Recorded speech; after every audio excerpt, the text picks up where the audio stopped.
Ikinagimbal nga ni Colonel Garma nang malaman nito na lumabas na ng bansa ngayong araw si former President Rodrigo Duterte. Ito nga ay matapos niyang isambulot sa publiko at sa kinauukulan ang lahat ng kasalanan nito noong ito ay nanunungkulan pa bilang presidente ng bansa. Sa ngayon nga daw ay pinaghahanap na si former President Rodrigo Duterte upang kunin ang panig nito at linawin ang mga isinumbong ni Colonel Garma. Samantala binoko din ni Garma ang anomalyang nangyayari sa PCSO at tila idinawit nitong muli si Rodrigo Duterte. Narito panoorin ang video. Attorney Conti. Yes, Mr. Chair. In the presentation earlier, I presented the numbers from the hashtag real numbers. Their public numbers as of May 2022 was 6,252. Persons killed in police operations. So it doesn't... Lahat po yan would have been justified under the non-laban narrative. Kaya po marami So the whole kaming, 6,000 non-laban? I would say That's so. the presumption? That's a presumption. It would be the PNP who would be in a best position. Unfortunately, they have not kept concrete, accurate records of the killings. It's to their advantage not to count at all, actually. Okay, salamat, Attorney Conti. The next to interpolate is Congresswoman Arlene Brosas.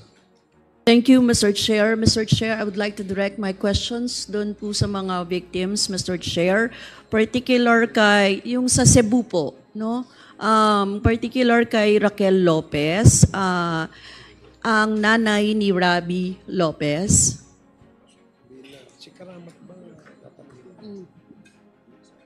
Mr. Chair, may ilang mga tanong lang ako.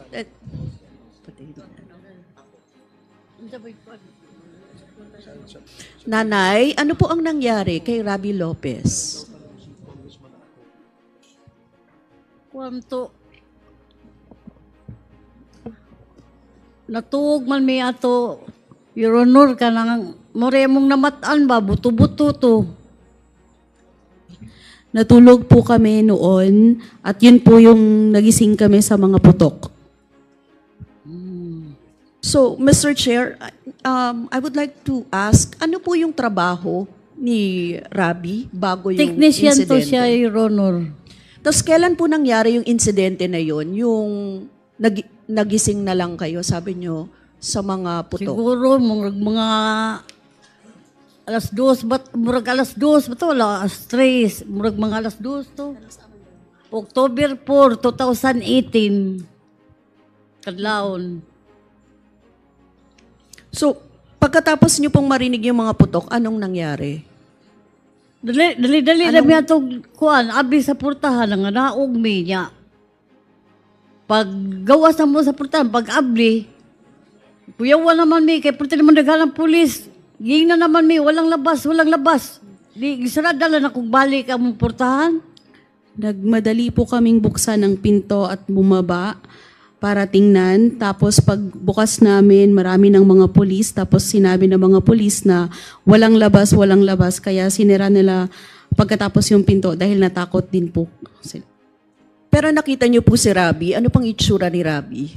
Paglaog na mo, paglaog na mo, buntag na mga alas 5, kanang gipahibaw ko sa akong anak sad nga, nanawag sa akong anak nga kabagwangan nga, mo na nga, patay na ko na iyang manoy. Yes, General Pinili, will you please come over and tell us about what Colonel Garma said? Sapagkat binanggit ka niya eh. So, sabi nga ang iyong participation dito kung meron.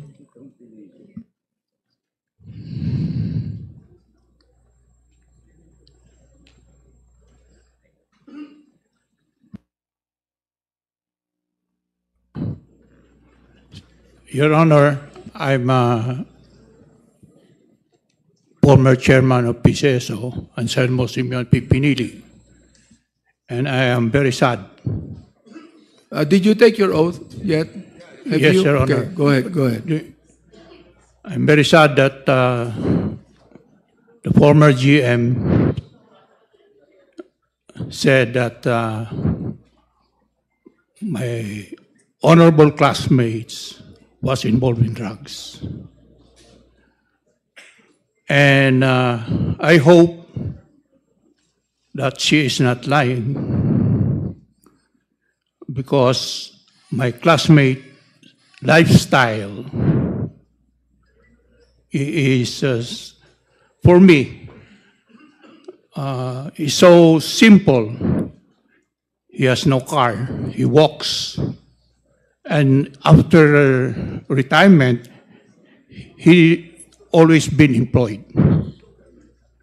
So, during my experience with him, when he prays, You still have saying something here, General. But you're saying that you're the classmate of General Barayuga? pardon, sir? You were? Okay. Yes, Now, I'm will the you classmate. please, Colonel Garma, will you please repeat what you said a moment ago when you mentioned General Pinili? Will you please repeat that so he could be able to hear what you said?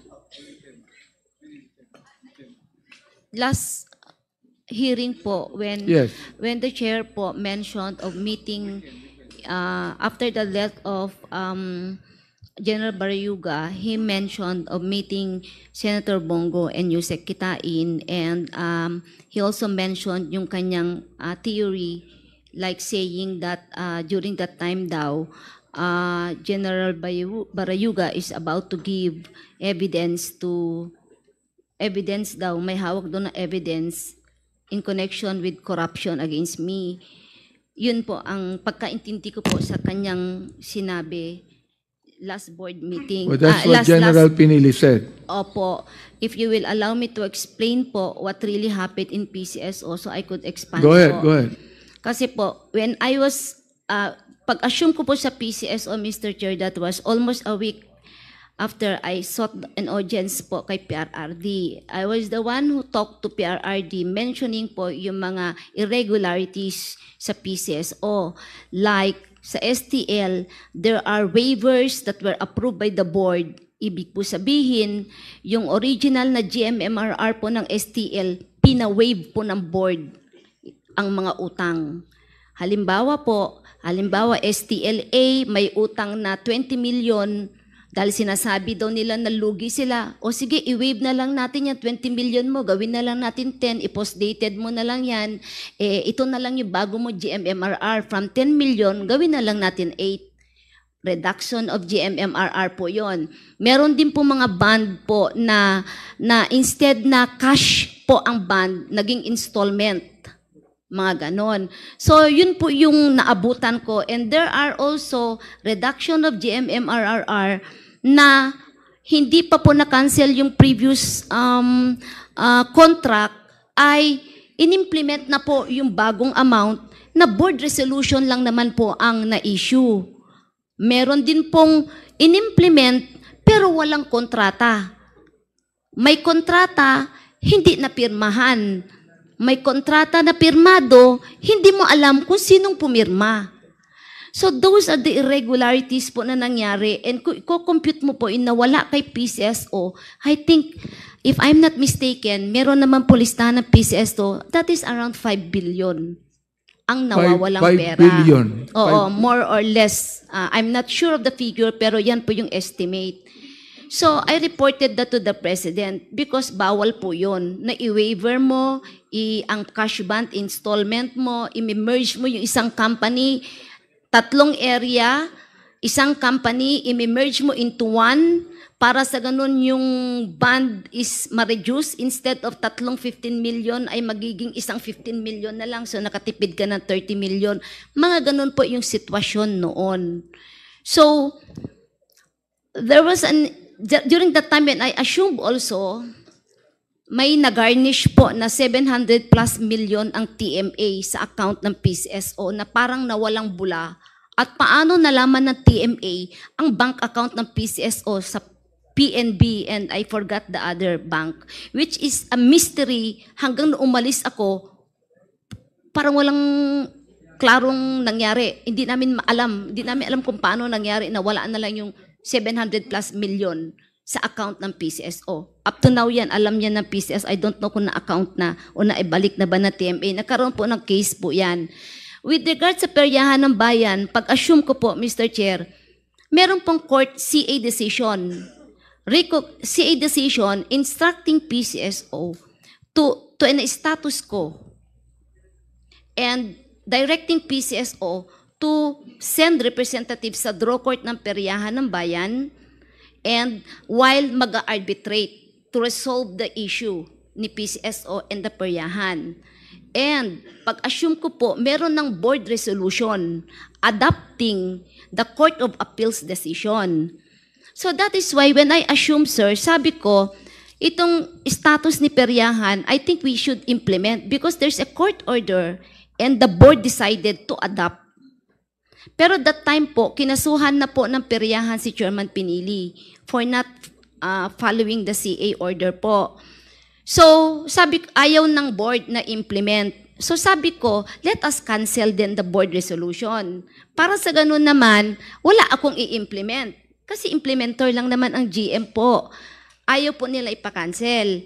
Sabi ko, kung ayaw niya i-cancel, then I will implement because there's a board resolution adopting the CA decision. So, mga ganun po yung sitwasyon during that time. Nalaman po ni Presidente, kaya pinakancel niya lahat ng game. At sabi niya sa akin, ayusin niyo muna lahat yan, magbayad muna lahat ng STL before niyo ipa-resume. Is that related to the killing of Barayuga? Mr. Chair, May the relasyon yan? President directed NBI to investigate the board. In fact, there was a board meeting that Yusek Kitain instructed the board to resign. But nobody resigned. Sabi nila, wala naman daw kasalanan. So naiwan sila sa board po. And during that time, NBI investigated po yung allegation of corruption. So humingi po ng mga documents ang NBI, which I complied. And there are also documents that Sir Barayuga should also comply at isubmit niya sa NBI. So yun po yung sitwasyon noon, sir, na sinasabing may corruption, may mga documents, isasubmit talaga si Sir Barayuga sa NBI, which is, yun yung allegation po ng mga irregularities na nangyari po in the past, not during my time. And last quarter of 2020, Eric Distor met me po, nag-usap kami sa Shangri-La. Sino po? Eric Destor, he was the OIC NBI during that time. Nangumusta siya, sabi ko, it's okay. Inaayos naman namin lahat. Sabi ko, kumusta po yung investigation nyo, kako? Ang sabi niya, tapos na daw yung investigation na ginawa nila sa PCSO. Tinanong ko, ano bang resulta? Sabi niya sa akin, lahat ng board ay tatamaan. And there are some AGMs po na involved kasi may mga napirmahan. Tapos sabi ko, asan yung papel? Sinabmit ko na sa Malacanang. Binigyan ko si Senator Bongo at saka ang PMS para makarating kay Presidente. So sabi ko, okay, pwede ba humingi ng result? Sabi niya, hindi pwede, confidential. Kasi may recommendation. If the palace will approve it, they will file the case. Hanggang na lang po umalis ako, wala pong nangyari. Hanggang sa nahirapan na lang ako sa PCSO, Mr. Chair, at sobrang hirap ko dahil po may mga pressure like yung Smart Info, yung joint venture na Chinalat, na ako lang po ang nagdesisyon at kuminsan pati po si Director Sandra Cam ay nagkakaintindihan kami kasi nga hindi po tama. When you talk with the NBI director, was Barayuga still alive? Hindi na po. Namatay na po. Namatay na siya? Opo, wala na siya.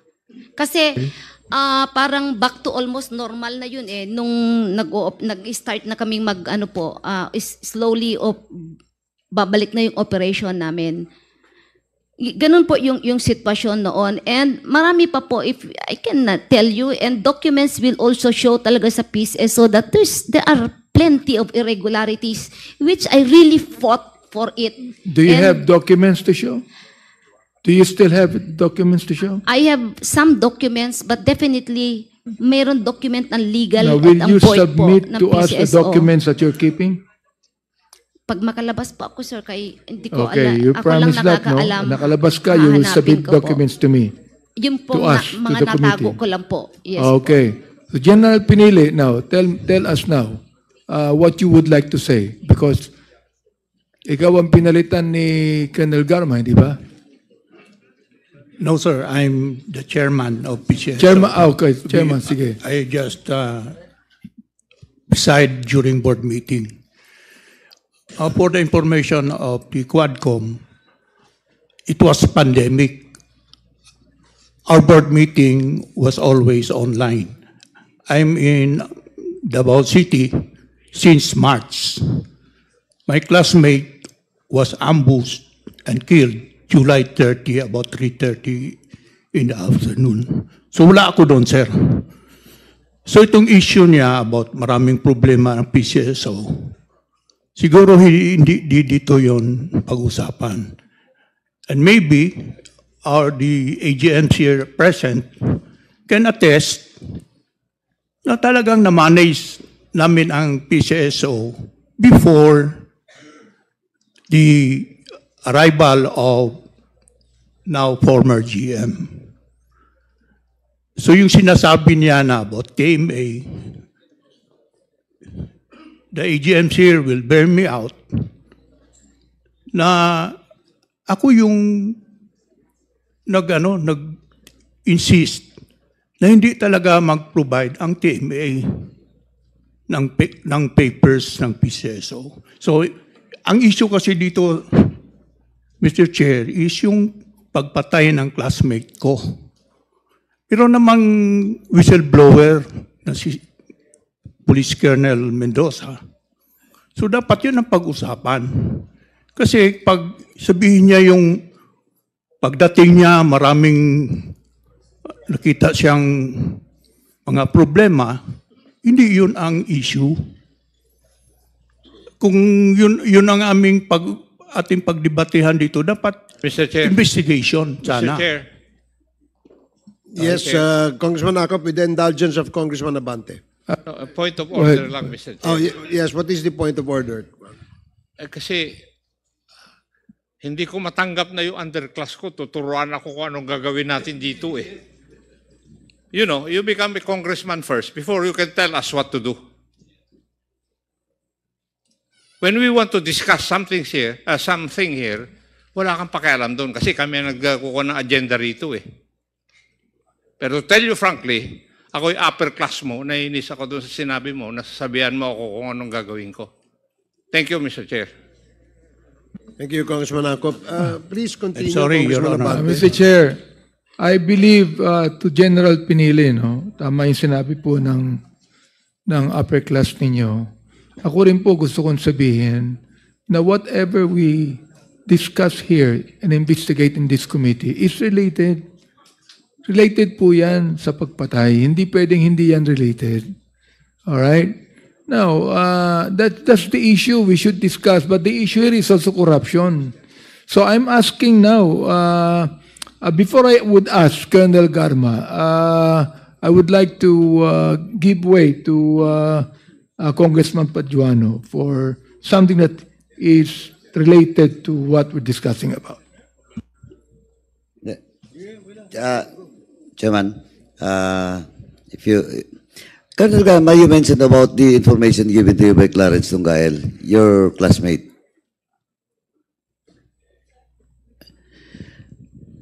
You mentioned about the information given to you by your classmate Clarence Tungael. Yes, Mr. Chair. When was that? Before or after March the death? or April. Before. April of March after the announcement of the President na ako po ay mag-PCSO, tumawag po siya sa akin. That's 2019 po. Maybe April or I cannot recall. It's So before the death? Oh, 2018 po, yes. Before the death? 2018. Tinawagan ka na? 2019 ni Clarence po. So before the death, tinawagan ka na? Nino po. Ni Clarence? Yes, Mr. Chair. Giving you information about it? Yes, Mr. That Chair. Wesley Bayaroga is involved Sabi niya, in the sir, drugs? yun ang sabi niya sa akin. Bakit? Isa siyang PDL the time, di ba? Si... Si Tungael, persons deprived of liberty. Di ba nakakulong na siya noon? Opo. Why should you believe a PDL to give you information about it? Kaya nga po ang sabi ko, i-validate. Kasi ako ganun lang ako. Hindi, pero ang lumabas, ang lumabas kasi, based on the accounts made by DG Lasso, doon sa record po, ipinasok yung pangalan ni General Wesley after his death. Ay, no po. Ang 2019 pa po yun. Hindi nga eh. Ang sinasabi ko I nga, do not know. yung pangalan ni Wesley never appear before his death. Doon sa Duterte's list. Ay, hindi ko alam kung ano yung list na po na yun eh. Ayun na nga ang sinasabi ko, Kasi Colonel alam lang sa- Garma, na yung pangalan niya in the official list of the Duterte's list after his death, na siningit nga eh. Pero Clarence Dugael called you Before his death po. before his death. Nung na-announce po na mag-PCSO ako. Oh, ang tanong, bakit tawagan ka ni Clarence Dugael for that information? Anong purpose niya? And then you buy it. I didn't buy it, sir, kasi hindi ko naman pinalista. Ang sinabi ko lang, uy, may report na ganito, check. Ayun lang ako, sir. That's why nga nung finormulate... Hindi ka nagtanong sa kanya, bakit nagbigay siya ng information sa'yo? Of course, I asked, bakit yan ang sinasabi mo? Oh, ano daw?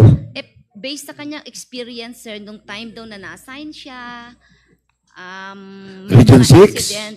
When he was assigned in Region 6? Ang kwento niya sa akin, sir, na according to him, during that time doon na-assign doon, ay protector siya ng ganito, ganyan-ganyan. Kaya, sir, hindi ko masyadong kasi, uy, may report na involved daw siya. Ipinasa ko lang, i-validate nyo na lang kasi it's not my line. I don't have the asset to do it. Ganun lang po ang ginawa ko. And then, wala na po. Then when I assume, nakita ko naman po na mabait naman siya. Hindi na alam ko na umimik. Hindi, yun na nga lang eh. po si Sir Barayuga po, sir. Hindi, yun na nga eh. Kasi I thought all the while, yung information given to you by Clarence was made after the death. Pero prior to the death. Oh, Na sir. matagal pa. A year before I assume pa PCSO. 1 year. Yes, sir. Ay, hindi ko na po alam kung ano nangyari dun, sir. Pero prior to that, lagi kayong nagtatawagan ni Clarence? Hindi ko alam kung ba't niya alam phone. Kasi, sir, Oh, nung that was the nanalo first time po- that Clarence called you? Hindi po. Hindi ko nga alam paano sila nakakakuha ng number ko kasi nung na-assign ako ng CIDG, every time I transfer from one unit kasi, nagpapalit ako ng number kasi marami tumatawag, which is umingi ng tulong. Hindi na ako Pero yung nakakatulog. kaklase nyo kasi nagtatawagan naman yan, nagpapasa Yes, sir. ng number, di ba? Nung pong Kaya nasa... normal lang yan. Yes, sir. Nung Na makuha nanalo din ni po, Clarence yung number mo. Yeah. Di ba may group chat nga kayo, yung mga class sa PNPA, may mga group chat yan, di ba?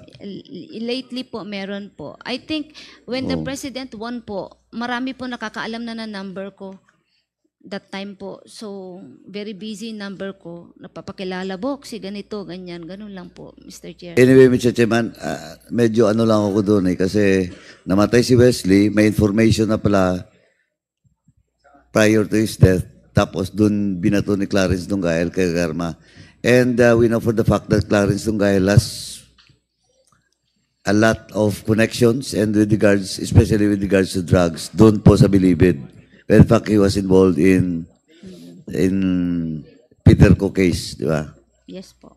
Anyway, tingnan natin. Baka mapalaliman natin yung information na yan later. Yes, sir. Thank you, Mr. Chair, so gusto mo sabihin ngayon, Galma, that you have nothing to do with the death, with the killing of General Barayuga?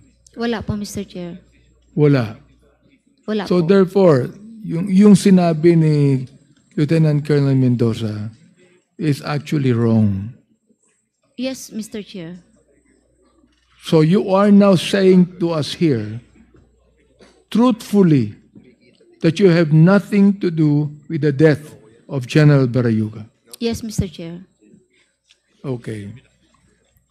Mr. Chair, Later on, Mr. Chair, can I? go ahead, go ahead. Si Arthur Solis po, Ma'am Garma, the time nagtatrabaho po sa PCSO, Yes, sir. Naka-detail pa po sila, sir. Di ba PCSO tapos si Arthur Solis, tapos si Lieutenant Colonel Laguna. Santi Mendoza, tapos si Nelson. Yun ang pagkasunod-sunod nun, di ba? Sabi kasi, nakausap niya si Colonel Leonardo. Pero nakikita ko yung diagram kasi baka, hindi ko lang alam, hindi lang ako sigurado. Kasi different yun, parang parallel po yun eh. Kaya naitanong ko si Arthur Solis kung by that time nandun po sa PCSO o baka kinamit yung telepono, sinabi ni Santi. So, yun lang po yung aking analysis. Personal analysis ko lang po yun. Kaya nag-ado po ako kay Congressman Benny Abante. So that time, nandun pa po si Andun pa po. Nung namatay po. Colonel Arthur Solis. Nung namatay po. Nung namatay. Yung day mismo, no July, parang wala akong Pero, naalala po. on that duration, doon nakastay si Arthur Solis sa PCSO. Naka-detail pa po. Naka-detail pero siya doon. Parang wala siya nung time na yun po. Nasa Davao sila. Kasi pandemic, ako lang po ang bumalik ng Manila. Thank you. Pero Mr. Chairman, di ba in-invite na natin si Colonel Arthur Solis ba? Yes, SPO4. SPO4, oo. Kung mahanap po natin General Torre, hanapin po natin si Arthur Solis. We have continuous efforts regarding that matter, sir. Thank you, General. Thank you, Mr. Chairman. Thank Chair. you. Yes, continue. There was a number of relatives that you have sa PCSO, hindi ba? Number, Of relatives, mga kamag-anak mo. Yes po. Oo. Yes po. Okay, Mr. how many of them na hinire mo sa PCSO ng mga kamag-anak mo? Will you mention that here, please? Isa, Secretary, Charity.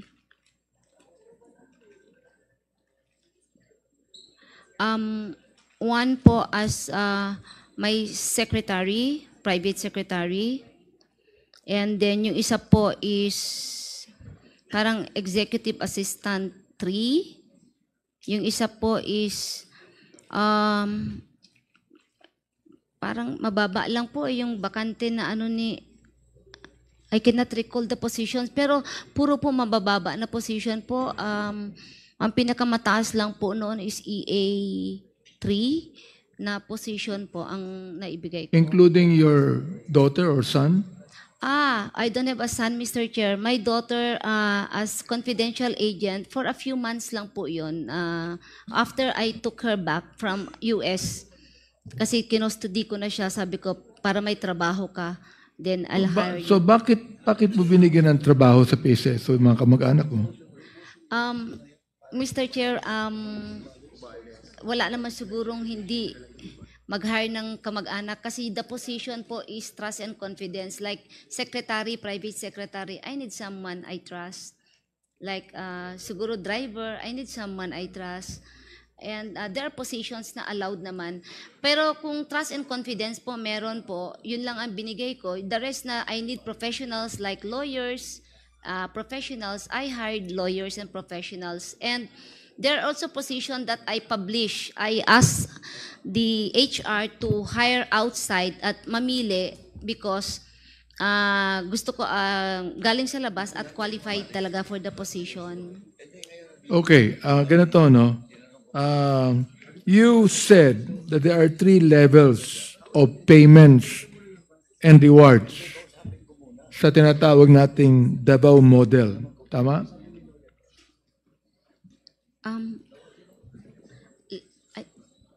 There are levels like 3 levels of payments and rewards.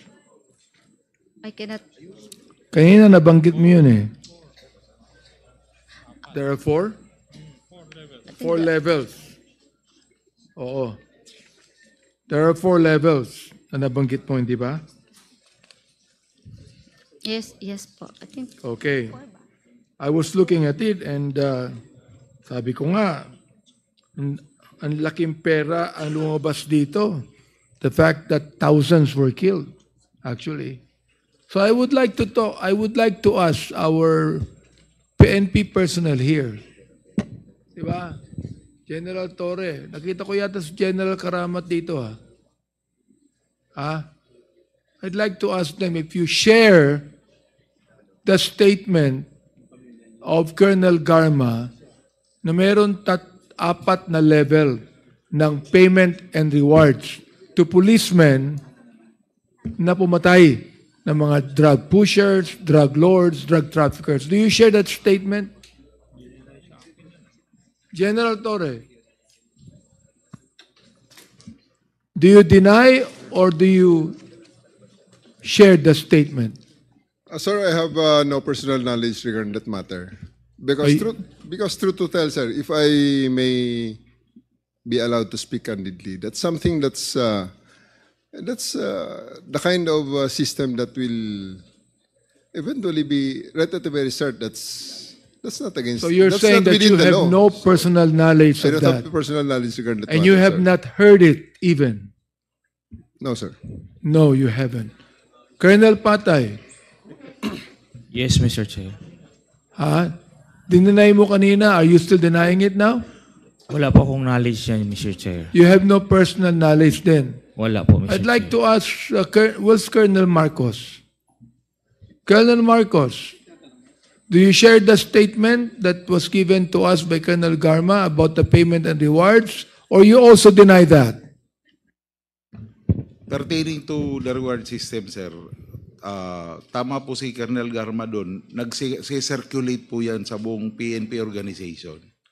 Pero ang makaka-validate lang po talaga niyan is yung inner circle po ng gaya si Colonel Garma, yung mga nakakaalam talaga, sir. May natanggap yung pumatay kay Mayor Espinosa. Wala naman po akong natanggap doon, sir, kasi may operation. Hindi ikaw ang sinasabi ko. May natanggap ba yung mga pumatay? Hindi naman ikaw ang pumatay, di ba? Po, sir, hindi naman po. Yung pala naman eh. Ang natanong ko, meron ba natanggap yung pumatay? Wala naman po siguro, sir, kasi... Hindi mo alam. Opo, yung unang... Si Major Laraga, may natanggap ba siya? Wala po yata, sir. Ngayon, sir, yung war on drugs kasi, sir, nung umpisa, wala pong ganyang reward system.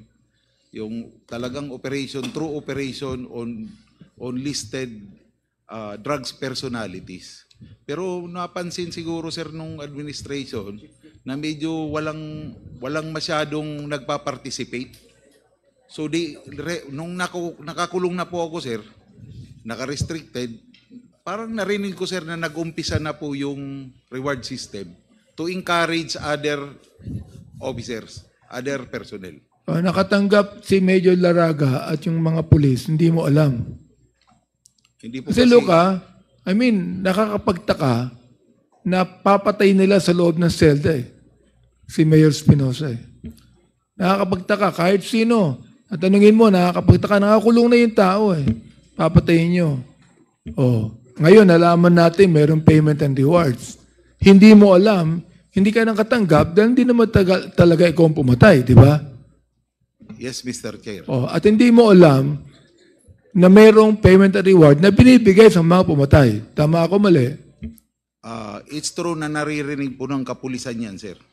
Pati ako, sir, naririnig ko po. Si General Karamat ba nandiyan kanina? Nandiyan kanina eh. Wala na ba ngayon? Wala na, no? Okay? Now, Colonel Garma, have you heard of the killing of Mayor Cesar Perez of Los Baños? Pinatay during the drug war? Hindi po. At merong silang pinagbintangan. Ang biktima po ay nakulong na konsehal, si Norbin Tamisin. Have you heard of that? No, Mr. Chair. Hindi mo narinig. Hindi po. How about the killing of Mayor Halili of Tanawan, Batangas? Mayor Halili. Sa drugs din po yun eh. Yes, Mr. Chair. Narinig ko po narinig yun. mo? Opo. Okay. So, therefore, totoo yung sinasabi mo na kapag mayroong napatay ang pulis, may natatanggap. Totoo po yun, Mr. Baliktarin po natin. Halimbawa kaya, ang binibigyan ng reward, yung hindi nakakapatay. Mas maganda, di ba? Yung bibigyan ng reward, yung imbis na papatayin, hinuhuli, kinukulong, at kinakasuhan. Di ba mas maganda yung ganon? Yes po, yun na-file sana ng kaso. Siguro tapos konti lang ang namatay. Tama ba ko, Colonel Marcos? Am I right? Siguro konti lang ang namatay, ang pinatay. Kung walang payment and reward, konti lang ang pinatay. It's possible, Mr. Chair. Possible. So anyway, Mr. Chair, nakita po natin to and I'm so glad na gusto ko lang pong basahin ang isang manifestasyon dito na naisulat sapagkat sayang naman kung di ko babasahin ito. Alright? Itong Davao model ng payment and reward system ay nakakatakot at talaga namang inaabuso. Kung tutuusin, ang reward system ay maghihikayat sa mga pulis na pumatay upang makuha ang reward nila na pera. Tulad po ng sinabi ng aking kasama dito, si Congressman Romy Acop. Tulad po na nabanggit ni Congressman JJ na ito yung love of money. Ibig sabihin, Mr. Chair, walang pinagkaiba ang reward system na ito doon sa mga drug pusher na kumukuha rin ng pera dahil sa droga. Ito naman, kumukuha ng pera dahil nakakapatay. Walang pinagkaiba, mga kaibigan. At sino bang ayaw makakuha ng pera? Kapansin-pansin din na ang laki ng discretion ng mga pulis. Dahil on a mere suspicion, pwede silang pumatay at yung suspect ay hindi man lang binigyan ng pagkakataon mag-explain or ilaban ang kanyang sarili. Kaya nga po, this is a violation of their constitutional right. Paano kung mistaken identity? Tulad ang napatay na 9 na taon. Tulad ang napatay na si Kian na 17 years old. Ito ay mga mistaken identity. Paano kung galit lang sa iyo ang isang pulis at bigla ka na lang sinama sa listahan ng suspect? Paano kung nagkataon parehas kayo ng pangalan? Ang daming mali sa sistema na ito. At ang pinakamalala, walang reward ang apprehension o paghuli ng suspect. Kung gusto mo ng pera, patayin mo ang suspect.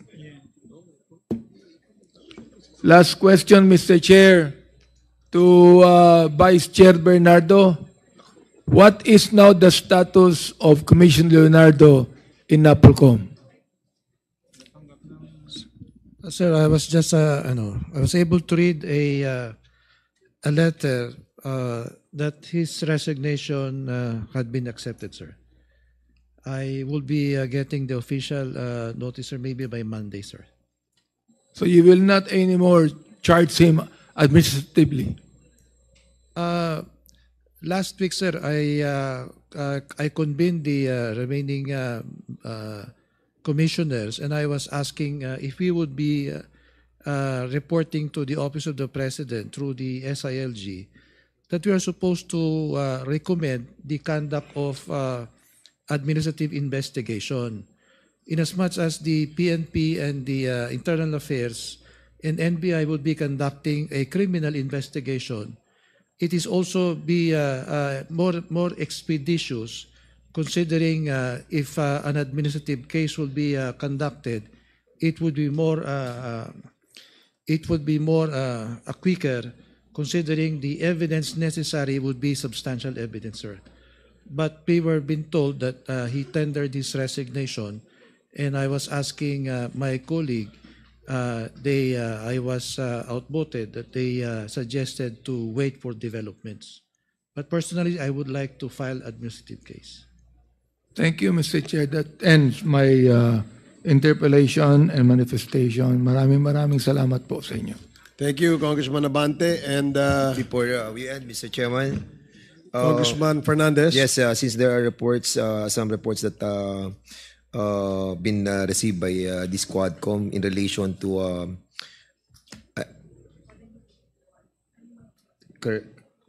Corporal Junjun Ubales had been detained in Quezon City. Quezon City Jail, yes. Quezon City Jail, and since there are some tricky reports about him being detained on that detention center, may I move that we instead transfer him in the custody of the House of Representatives? I so move, Mr. Chairman. There is a motion to... I object, Mr. Chair. So, before I think know I the was objection one who of moved Congressman. for his detention. I was the one who moved for his detention for lying. Now, if he's going to tell the truth, then I will have no objection. 1 minute suspension. Hindi, okay.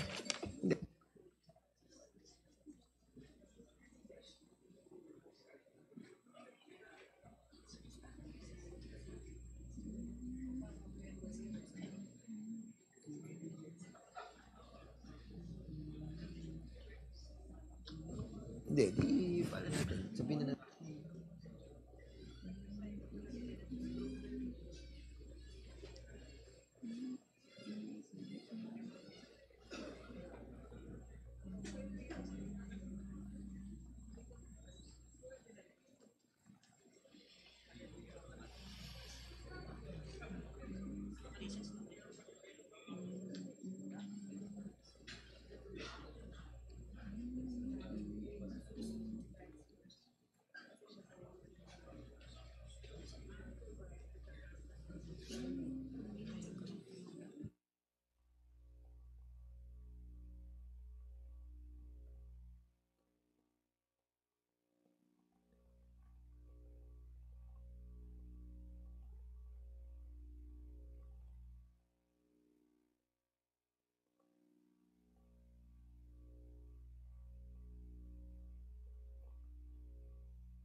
Session is resumed.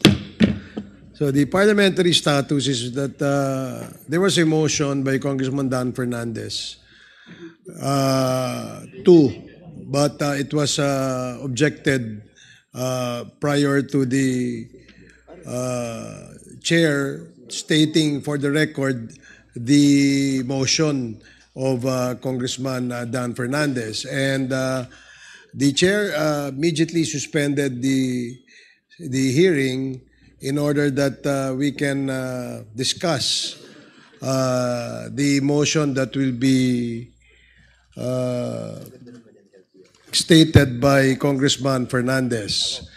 And since there was an objection, nevertheless, the chair would like to state for the record the motion moved by Congressman Dan Fernandez. There's a motion to transfer the detention of a certain Sergeant Ubales from Quezon City Jail, whom we cited in contempt in the last hearing, and be transferred to the detention facility in the House of Representatives.